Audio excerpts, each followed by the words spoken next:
Howdy! Welcome to the Gateway to the Smokies podcast. This podcast is about America's most visited national park, the Great Smoky Mountains National Park and the surrounding towns.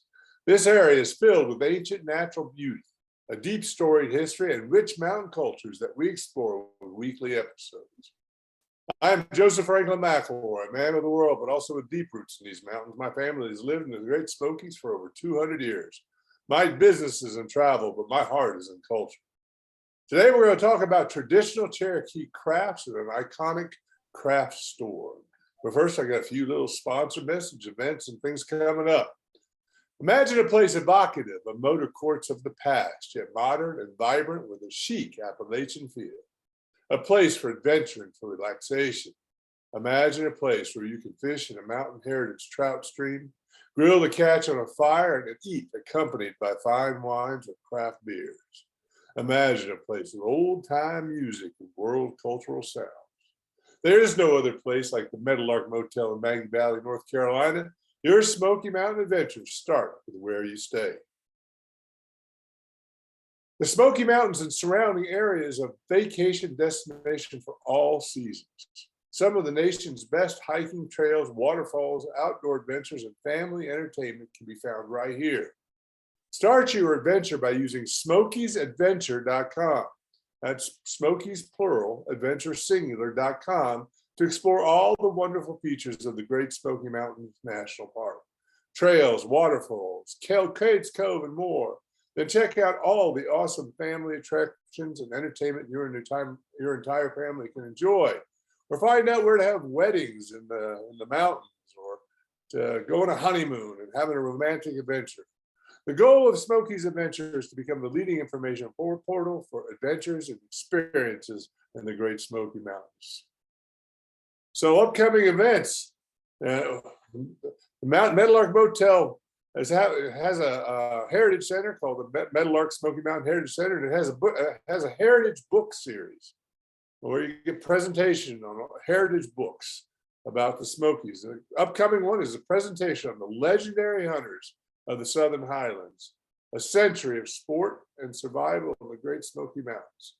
From the heyday of the Cherokee Nation and on through the 20th century, the Great Smokies Mountains have nurtured some of the most celebrated hunters in American history. Predicting changes in weather and almost telepathically sensing animal behavior, these outdoorsmen were linked inextricably with the land that sustained them. Local author and general manager of the Meadowlark Smoky Mountain Heritage Center will lovingly recall the tales, rife with characters like Honest John, the bear whose habit of killing only enough livestock to eat at one sitting granted him a reputation at once chivalrous and menacing. And Little George Plott, a legendary marksman during World War II, and a hero that linger among the region's hardwood forests and misty foothills. Rediscover an era of self-sufficient mountain living when folks labored in logging camps, brewed moonshine, and hunted for survival, and fought for what they believed in. It's on April 9th, Saturday, April 9th at 4 p.m. And it's followed by a book signing by Bob Plott, then a barbecue and acoustic music at the Meadowlark Motel. Guests and Heritage Club members are getting free, and others can come for just $10 a person. Again, that's April 9th at 4 p.m. at the Meadowlark Motel. Upcoming in April also is a fly fishing camp. The Meadowlark Motel is offering a fly fishing camp weekend on April 15th to the 17th in the Smoky Mountains. Our goal is to bring like-minded people together through fly fishing, food, drinks, songs, and stories and campfires.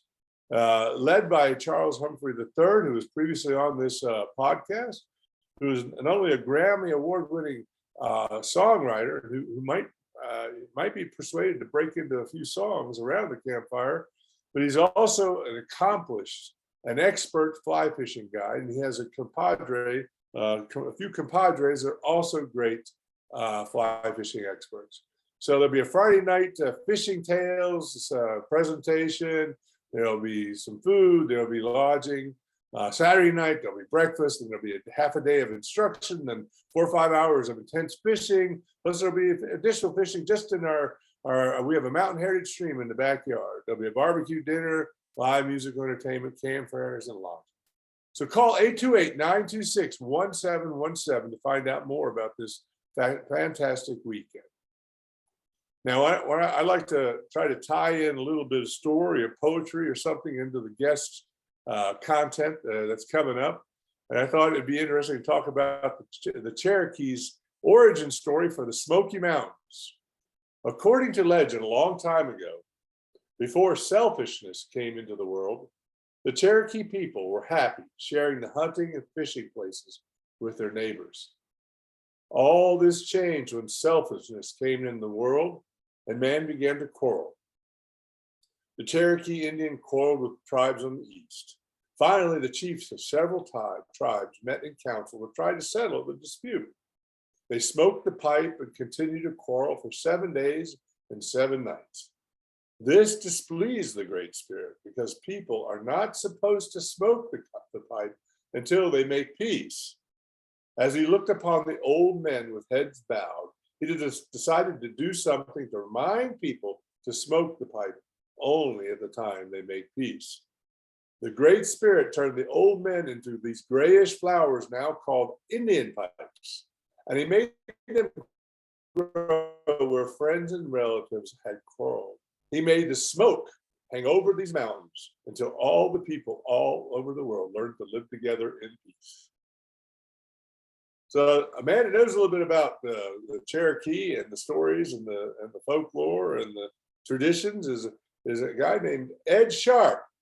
He's the guest tonight. Ed Sharpe grew up in Swain County and is a graduate of Swain County High School and Warren Wilson College.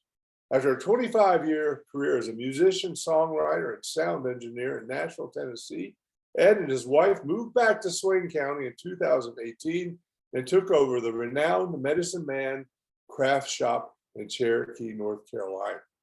The business, founded by Tom Underwood in 1963 and later sold to Kay Sharpe, Ed's late mother, is one of the oldest and most prestigious purveyors of authentic Cherokee crafts on the Qualla Boundary. Hello, Ed. How are you doing? Hi, doing good, Joseph. Thank you. Thanks for having me. Oh, sure thing. So, we there's a little bit of your story is a little bit reminiscent of what I'm doing. I grew up in the Maggie Valley, right, and my parents ran a motel, a traditional motel in Maggie Valley, starting in the early 70s. And I grew up there, and then I went off for a career, and I still have that career because I got a business. But I came back and I've took over the motel in 2018, and have been renovating along with my wife, and putting in a lot of things like the adventures and events and stuff like that we're doing. So we don't have a far dissimilar path. You were in music. I was a little bit in the arts, but I'm mostly a computer and a marketing guy now. But my family, while we're originally from this area, they did go off for a little while, and then came back in around 66, 68, something like that, after about 3 or 4 years away. So your family came into Swain County in 1966, right? That's right. Yeah. And where did you originally come from? We were originally from Greensboro, North Carolina, and my dad ended up going to seminary in New Orleans. So I spent my preschool years in New Orleans, Louisiana. And cool. It's a funny story because back in 1958, my dad and mom were married, and they honeymooned in Cherokee, North Carolina. And there's the story that Dad saw an old shack on the side of the road, and he said, "Man, I'd love to live here. If I could, I would live in that little dilapidated shack." And so, as fate would have it, when he graduated seminary in New Orleans, 66, they placed him at Cherokee Baptist Church in the center of Cherokee. And believe it or not, they put him in a house directly across the road from that little shack. That's fantastic. Well, that's a great He's story. looking at wow. that little shack. Yeah, I love that story. But So I think it was meant for my family to be here. Yeah. That's amazing. Well, your mom was Kay Sharpe. And that same year she started working for the Medicine Man Crafts, right? Then or soon after. Yeah. Yeah. Now, Tom Underwood is a fairly famous guy in these parts. He was the founder of the business, but he was a pretty interesting character. And his father was a sort of a well-known guy. He was a principal of the school there and was highly regarded by the tribe, almost an honorary tribal member, right? That's right. Yeah. Yeah. And then Tom was instrumental in getting the outdoor drama onto these hills, as well as the kind of left the Indian village started in the late 50s and early 60s. Is that right? That's right. Yeah. And what do you know about that story? Yeah, that sounds interesting to me.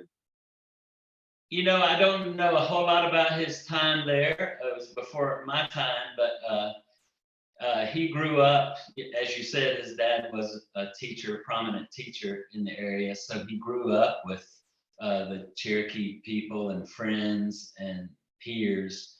And so I think his experience at the outdoor drama and the village especially, he really got to know them as crafters and their work and probably the business side of things, you know. So eventually opened his own business, which was naturally incorporated with the craftsmen.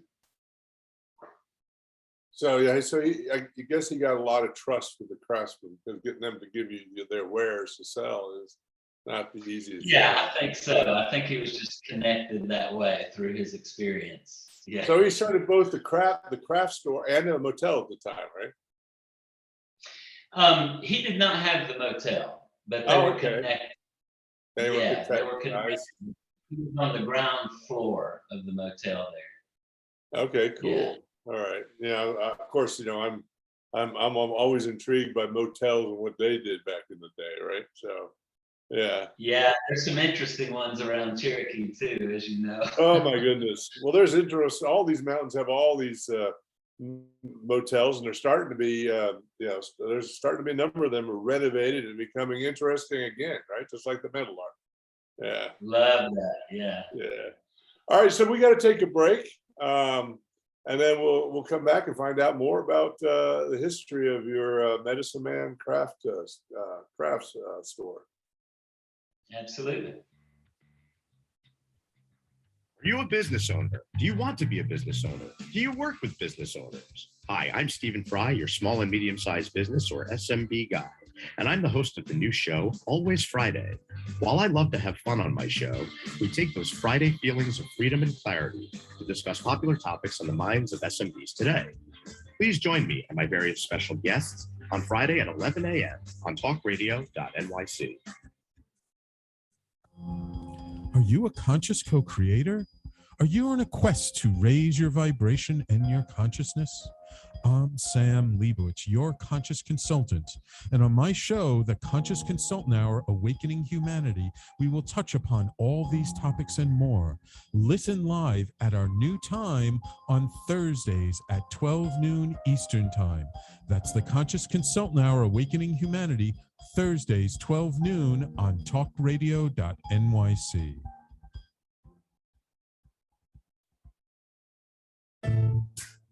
Are you on edge? Hey, we live in challenging, edgy times, so let's lean in. I'm Sandra Bargeman, the host of The Edge of Every Day, which airs each Monday at 7 p.m. Eastern Time on talkradio.nyc. Tune in live with me and my friends and colleagues as we share stories and perspectives about pushing boundaries and exploring our rough edges. That's The Edge of Every Day on Mondays at 7 p.m. Eastern Time on talkradio.nyc. You're listening to Talk Radio NYC. Uplift, educate, empower.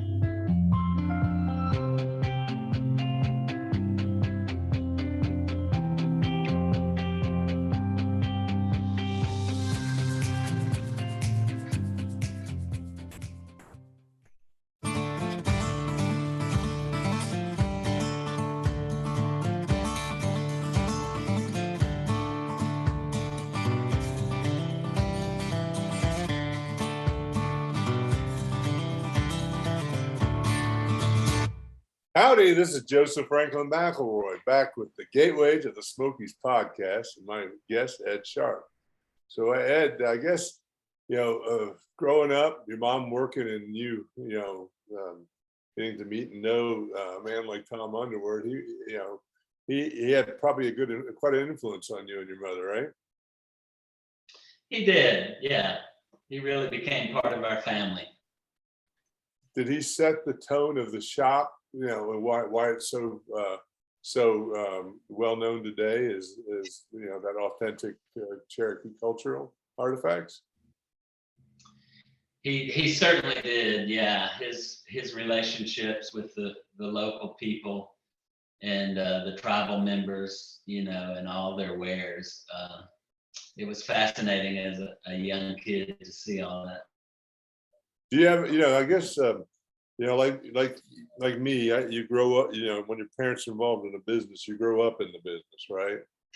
You have some really great, wonderful, culturally rich memories of that time?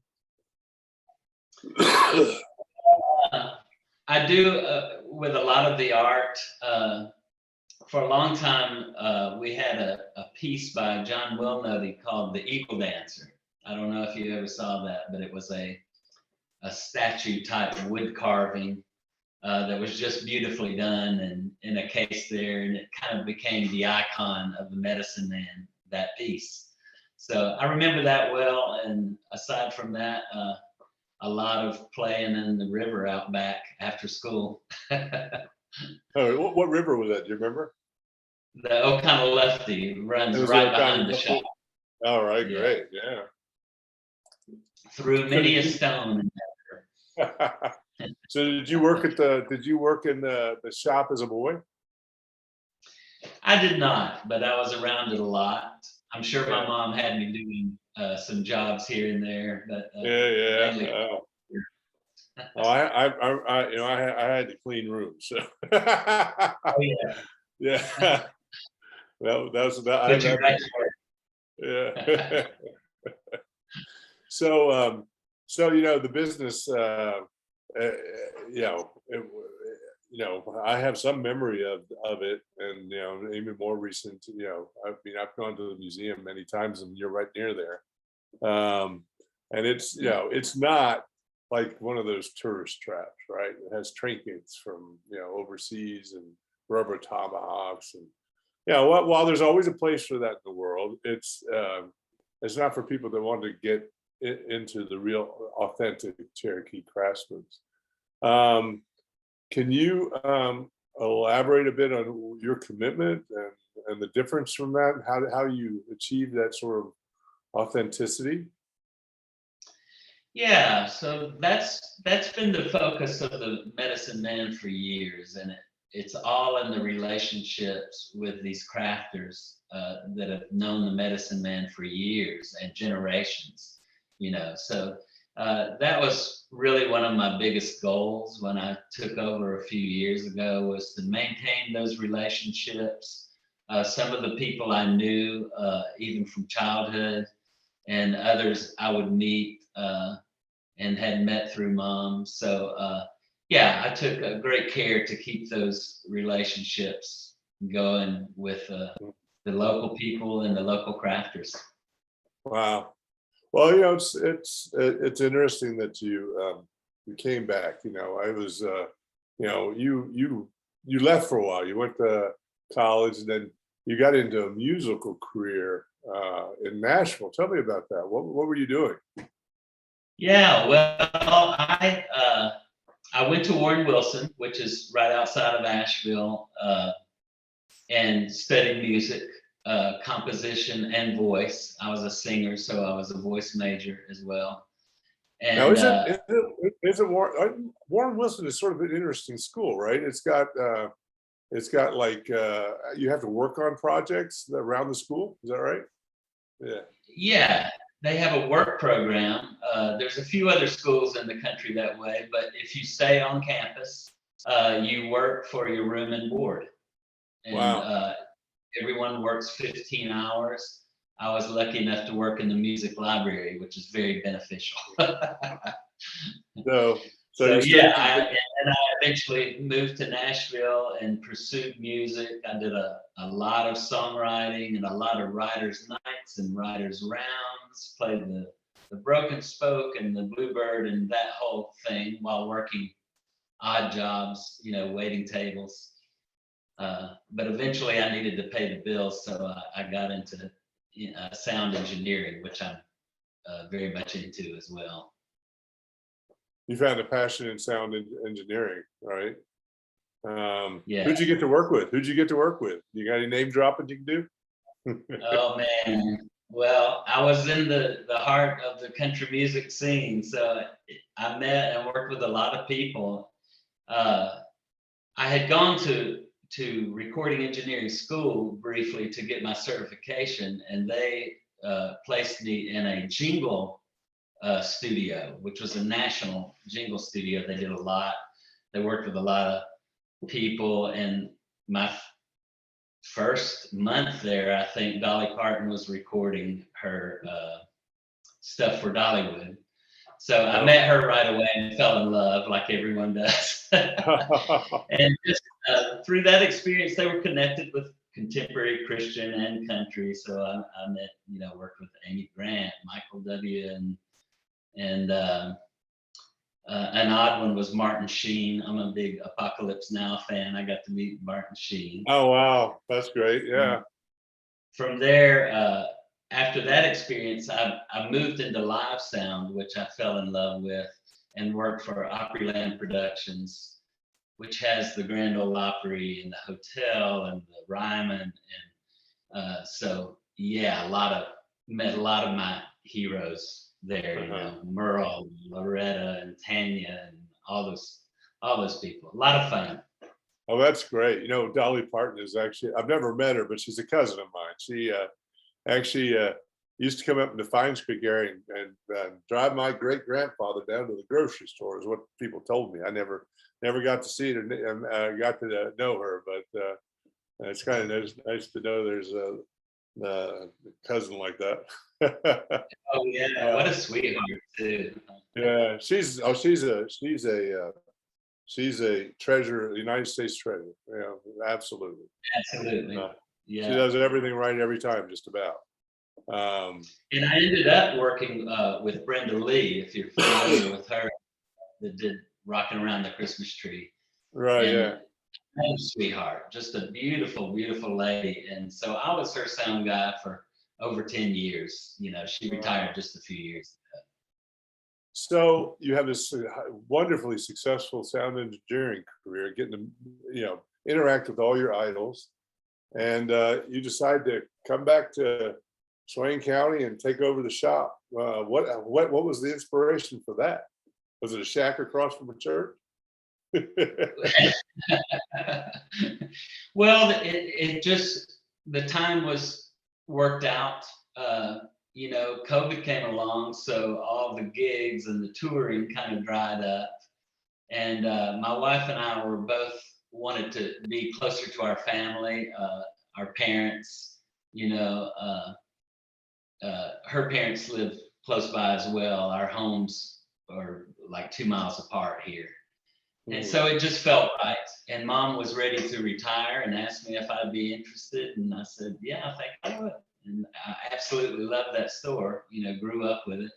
And I'm loving every minute of it. How hard was it for you to take it over? Well, I tell you, there's two ladies that have been there for over 20 years. Thank goodness for them. I couldn't have done it without them. They pretty much trained me. Judy and Faye are still there right now today. And with their help, and my mom, I had a couple of years of her coaching me. I got back into it, but I really do love it. I'm passionate about it now. Yeah. And your mom died in 20, which I'm sorry about. My mom died in 21. Yeah, so it's like we sort of have this sort of trajectory here. A lot in common. Yeah, a lot of common. We're gonna make $1 million successes out of these businesses. So you better hold up your end of that. All right. Okay. Challenge on. All Accepted. right. So, running this kind of business, you really had to really take over the relationships with the craftspeople. How did you do that? Just talking, and I had some connections because I've been in and out of Cherokee my whole life, and I had some friends from when I went to school here. So a lot of people in Cherokee are related family-wise, and so yeah, just every day people coming in and making friends, and they knew who I am, a lot of them, and building those relationships. Yeah, which Did the old timers, the community, did the people, the community accept you back pretty much with open arms? I think so, yeah, of course. Yeah. Yeah, it was very loving environment, always has been, and that's a testament to my mom too. She wanted that shop to be a place where people could just come hang out and feel the love. Now you have a pretty good location, right? It's right across from that wonderful Cherokee Museum, isn't it? That's right. Yeah, we're in the historical district there, kind of set apart from all the other shops. Really, we're in a little shopping center by ourselves. But yeah, it's kind of a unique place, but it's always been there, so people know it well. So how did you get there? How did you get that location? Well, I mean, it's from the very start. Right. When Tom opened it, it was connected to right next door. And in '82, they had a fire, which was very tragic because the whole place burnt. And they started from ground zero at that point, next to the Drama Inn Motel. And the building we're in now was an old laundromat that Tom owned. And they refurbished it so that the craft shop could have space there. And that was you were predated the museum and the other nice craft stores, right? Really? Yeah. Yeah, that's great. All right, we have to take a break. When we come back, let's talk about the products and the things that you sell and the interesting adventures people might have with your store. Great, sounds good. Howdy, I am Joseph Franklin McElroy, host of the new podcast, Gateway to the Smokies. It airs on talkradio.nyc every Tuesday night from 6 p.m. to 7. Every episode is dedicated to memorable experiences in the Great Smoky Mountains National Park and surrounding areas. This show features experts and locals who will expound upon the richness of culture, history, and adventure that awaits you in the Smokies. Tune in every Tuesday from 6 p.m. to 7 on talkradio.nyc. Passionate about the conversation around racism? Hi, I'm Reverend Dr. TLC, host of the Dismantle Racism Show, which airs every Thursday at 11 a.m. Eastern on talkradio.nyc. Join me and my amazing guests as we discuss ways to uncover, dismantle, and eradicate racism. That's Thursdays at 11 o'clock a.m. on talkradio.nyc. Are you a small business trying to navigate the COVID-19 related employment laws? Hello, I'm Eric Sauver, employment law, business law attorney, and host of the new radio show, Employment Law Today. On my show, we'll have guests to discuss the common employment law challenges business owners are facing during these trying times. Tune in on Tuesday evenings from 5 p.m. to 6 p.m. Eastern Time on talkradio.nyc. You're listening to Talk Radio NYC at www.talkradio.nyc, now broadcasting 24 hours a day.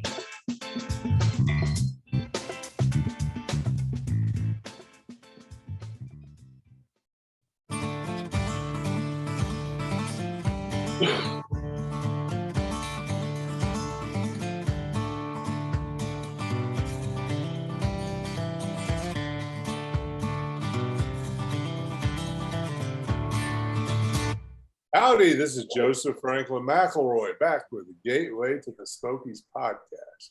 And my guest, Ed Sharpe. So Ed, I took a look at your site. There's a lot of things you sell. Your website.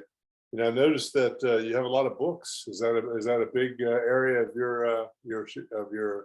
your sales? Yeah, we do carry a lot of books on Cherokee history and language, and as well as herbs. The herbals, ceremonial and medicinal, have been a big part of our business. So Now education was a big part. I noticed that both Tom Underwood, you had some titles, and you had some titles in there. What kind of books did Tom write? Tom wrote informative books about Cherokee, stories as well as just crafting, that kind of thing. And my dad actually. Oh, it was your dad who wrote the books. My dad's books. I'm a junior, so he worked with Tom closely on writing, and they had a business called Cherokee Publications, and oh, really? There are a lot of theirs as well as others that are still out there. Yeah. Wow, that must be pretty nice to read the words of your dad, right? Oh, absolutely, yeah. Yeah, cool. Do you still maintain that publishing? Do you still maintain that publishing company? No, it was sold a decade or so ago, just before my dad passed. So, still around, Cherokee Publications. Yeah. Do you know what is the most? What's the best-selling book in your store? Oh wow, that's a difficult one. We sell a lot of language books. There's a Cherokee dictionary that's very popular, as well as genealogy type stuff. Wow. Now you mentioned herbal stuff. What kind of herbal things do you do?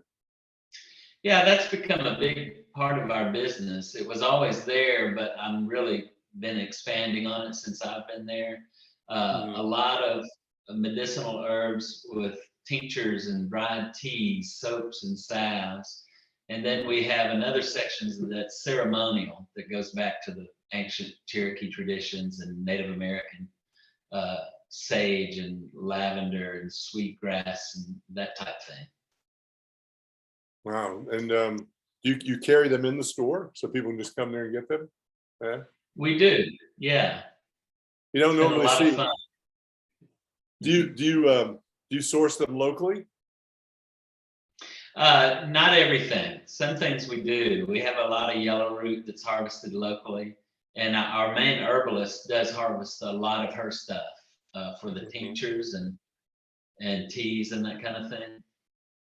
So teas are a pretty big thing now, right? What's that? Are teas a pretty big item? They usually are. Yeah.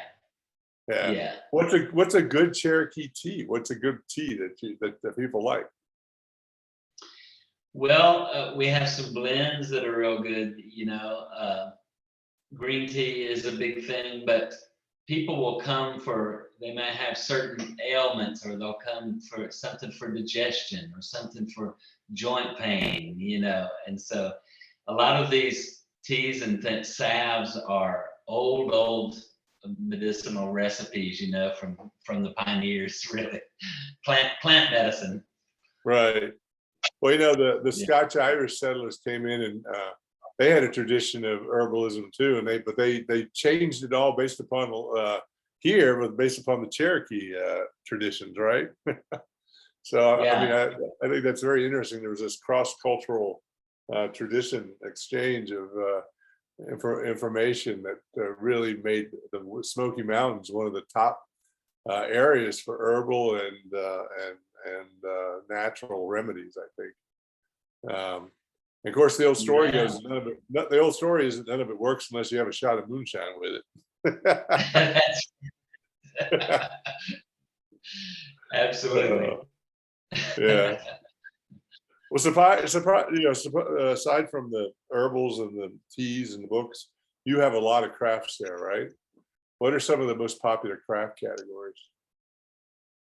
Yeah, we sell a lot of baskets and pottery that are locally made. wood and stone carvings, a lot of those, as well as weaponry stuff like old blowguns and bows and tomahawks, that kind of thing. We have a lot of musical stuff that's handcrafted too, flutes and rattles. Yeah. And who are some of your top artists? Well, we have a lot. We have some young people. Kevin Waddy, Jody Bradley is a fantastic painter, as well as Lola Swimmer, who paints on feathers, very popular. You know, we have pottery from the great Amanda Swimmer's family. Her children, Don Swimmer and Melvina Swimmer, will bring in traditional pottery as it's been made for years and years, you know. So, you know, a lot of generations down from some of the greats. John Wilnutty, of course, was a great one. And recently we lost Fred, his son, who was a fantastic stone carver. We have a lot of his work. And his son, the third generation, Freddie Bear, we call him. Wow. Yeah, stove carving, you know, is a tremendous,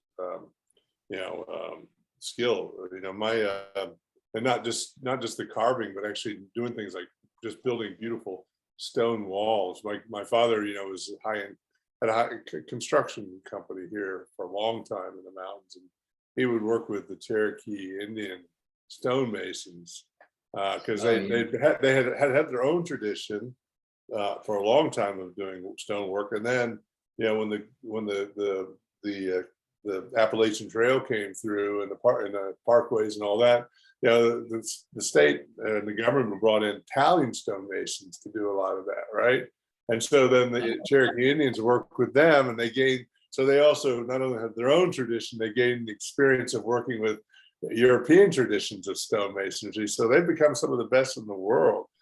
And, you know, I think it's fascinating to look at these rock walls, and you see each one of them has a little signature in there, like a diamond or a turtle or an arrowhead, that sort of thing. Yeah. Yeah. You find I love looking at that stuff. There's some fantastic stonework in this area. Yeah. For sure. No, it's pretty cool. Now the pottery, you know, do you carry what is it, the wedding pot, the wedding pots, the ones with the two handles, the two spouts and then at the end they break it? Do you carry those? Yeah, that's it. Very traditional piece.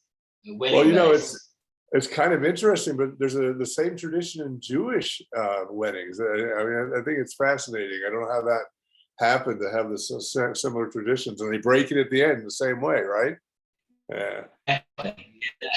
Go figure. You know, I actually went out and saw a video your mother had put together. I think it was from, you know, or maybe it was your mother. I think it was your mother, but and she was talking about that sort of thing. I thought it was a very interesting video from like 2012. You know, and then you have those and you have those baskets that come you know.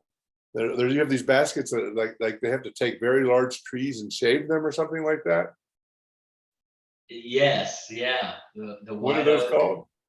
Yeah. White oak baskets. Yeah. Yeah. There's river cane baskets, white oak, and then honeysuckle. A lot of people do work with honeysuckle vine, but that's some work. That's a lot of hard work.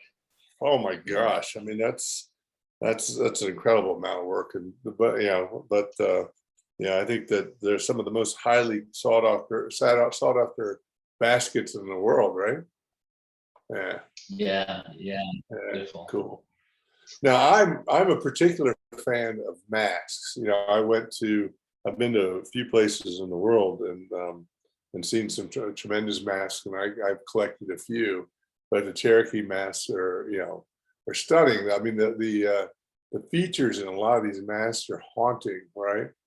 They're so well crafted. I mean, they're both a caricature and a human face at the same time. And I really don't know how they capture that, right? And then they use all these natural, fibers and grasses and things like that, to make them into, who's your top mask artist there now? Wow, we have a gentleman named Richard Owl who's fantastic. He does a lot of mask work. There's the booger mask, and medicine masks that are traditional. But I'm with you. I've always been fascinated with that, and since I've been back here, I've learned a lot about it. The museum had a fantastic showing a year or so ago on masks. There's a lot of history and culture in that. Yeah. Oh yeah. I mean, it's in a lot of ways, it's a stunning achievement. I'm not sure if it's prevalent in Cherokee culture, but a lot of indigenous mask makers around the world would always make the outside mask be really wonderful, but then on the inside, they would make some sort of private decoration that they only knew about and they only see. It was their mystery, right? And that was the essence of the character. Do they do that with the Cherokee masks? I've seen that. Yeah. Really? Something. Wow. And yeah, fascinating. Oh my gosh. Yeah. Well, artists do a lot of things to inspire themselves. So who are the younger artists coming up? Well, there's not a whole lot of them really. It takes a special person to carry on. But like I mentioned, it's Kevin Waddy who does mask and wood carvings. Very inventive, has his own style, as well as Lola Swimmer, who I mentioned, that does the feather paintings. It's always interesting to see people come in and some of them will pass it down, and teach their children.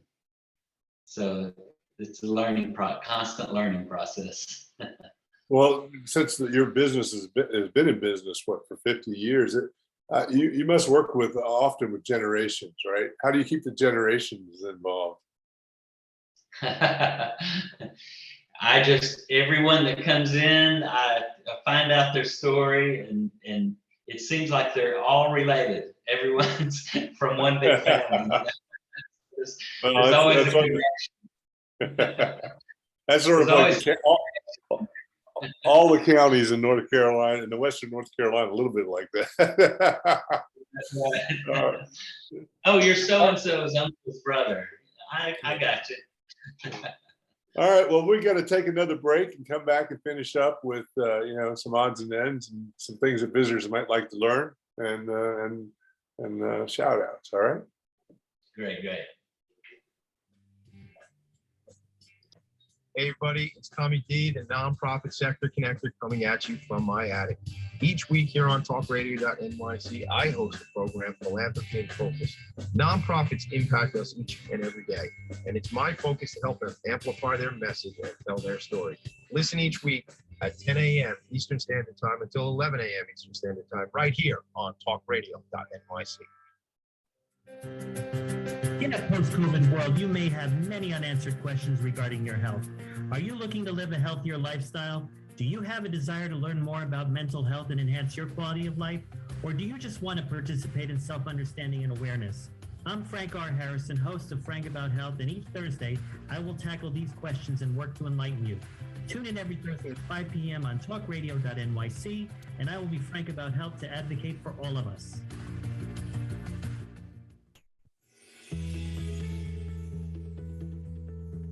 Calling all pet lovers.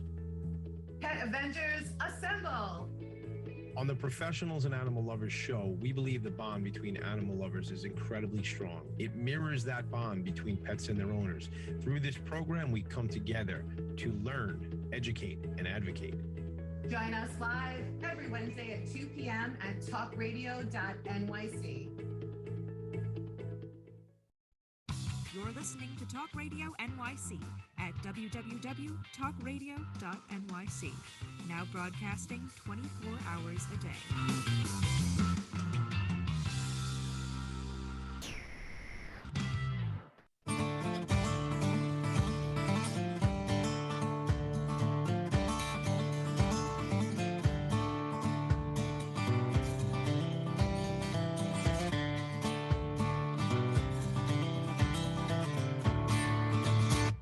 Howdy, this is Joseph Franklin McElroy, back with the Gateway to the Smokies podcast and my guest, Ed Sharpe. So, Ed, we too are very passionate about the perpetuation of Appalachian and history and Cherokee culture at the Meadowlark Smoky Mountain Heritage Center and Resort. And we're going to feature several Cherokee themed programs this year with artists like Davey Arch and Mary Bochenbaugh. And we love your commitment to perpetuating the legacy of these artists, as well as your beloved mother and Tom Underwood. My wife are doing the same thing in Maggie Valley at the motel my parents made famous for half a century, as well as the creation of this Heritage Center. However, with that passion for the past also comes a responsibility for building the future. So what does the future hold for the Medicine Man crafts? Oh, I'm working every day on growing that. At first it seemed like a big, as you probably felt, a big responsibility to carry on such a legacy, in the area. But even before I moved back home, I started a website and started getting some social media together. So since I've been there, I've been growing the business that way, just online. We have a website where you can order. It's an e-commerce site now, as well as social media channels and that kind of thing. So yeah, as well as the herbal business, we're growing by the day. So. Cool.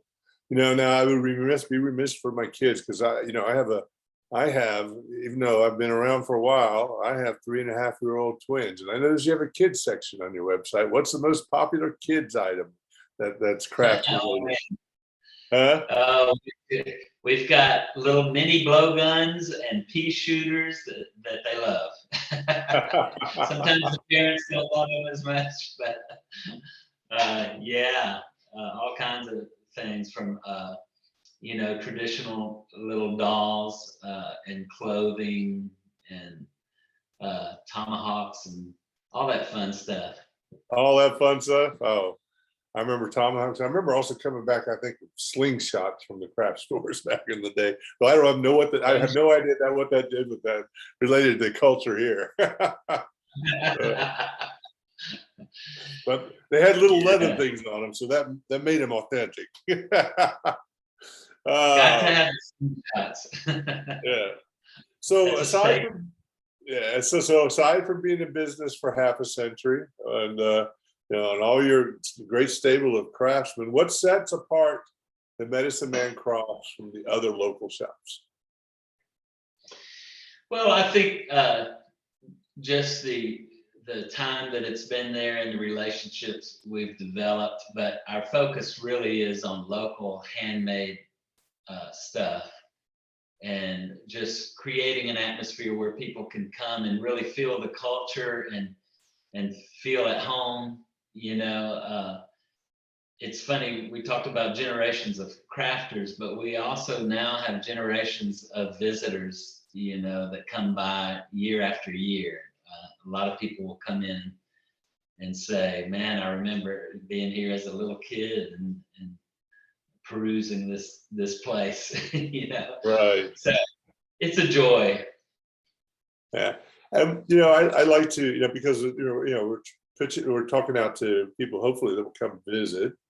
Besides your store, what else should they visit there? And the museum, of course, that everybody should. What would be a good place, say, for to go get some really good food near your business?